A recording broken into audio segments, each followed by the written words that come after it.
இதுல இருந்து 3 மீட்டர்ஸ்லயும் 4.5 மீட்டர்ஸ்லயும் மைனஸ் பண்ணீங்கன்னா you will get balance 6.5 meters. புரிஞ்சதா? That is third plane. Okay, இதுக்கு நேம் நம்மளே கொடுத்துக்கலாம். A, B, C and D. Okay, இப்போ பழையபடி செகண்ட் யூனிட்ல பார்த்தோம்ல அதே மாதிரி points A point view, B point view நம்ம கால்குலேட் பண்ணோம். ஓகே, எப்படி கால்குலேட் பண்ணோம்? upward acting force equal to downward acting force. upward என்ன force ஆக்ட் ஆகுது? R A plus R B is equal to downward என்ன force ஆக்ட் ஆகுது? 90 kilonewton plus 60 kilonewton.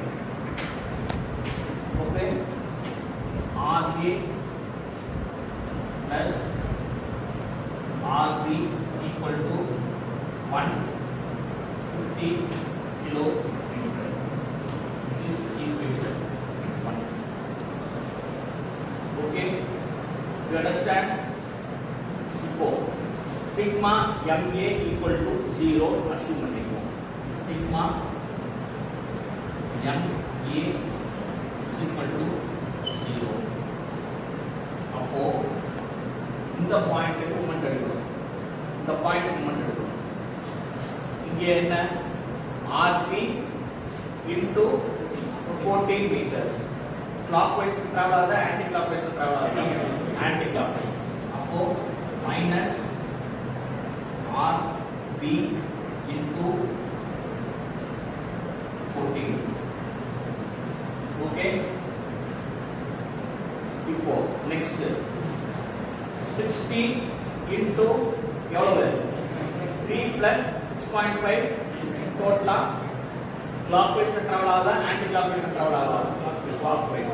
So plus 60 into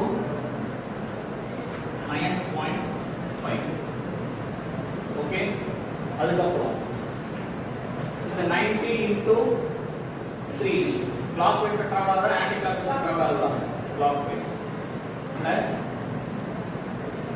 90 into 3 RB 4 RB இந்த side வந்துரும். sorry 14 RB இந்த side வந்துரும். is equal to 60 into 9.5 517 570 plus 90 into 3 270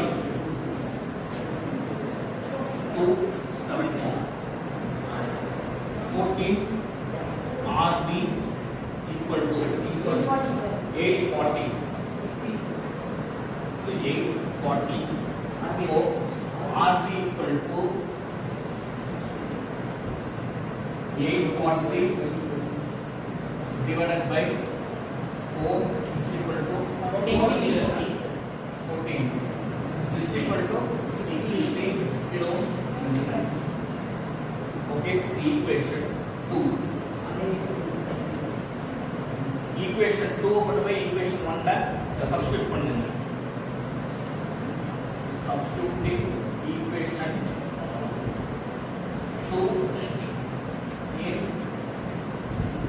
equation 1 அப்போ RA plus 60 equal to 150 அப்போ RA equal to 150 minus 60 is equal to 90 kilonewton.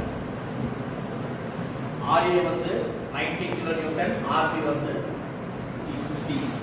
RA equal to 90 kilonewton,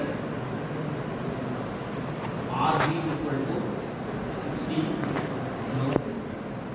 Okay, you understand how we will calculate RA and RB?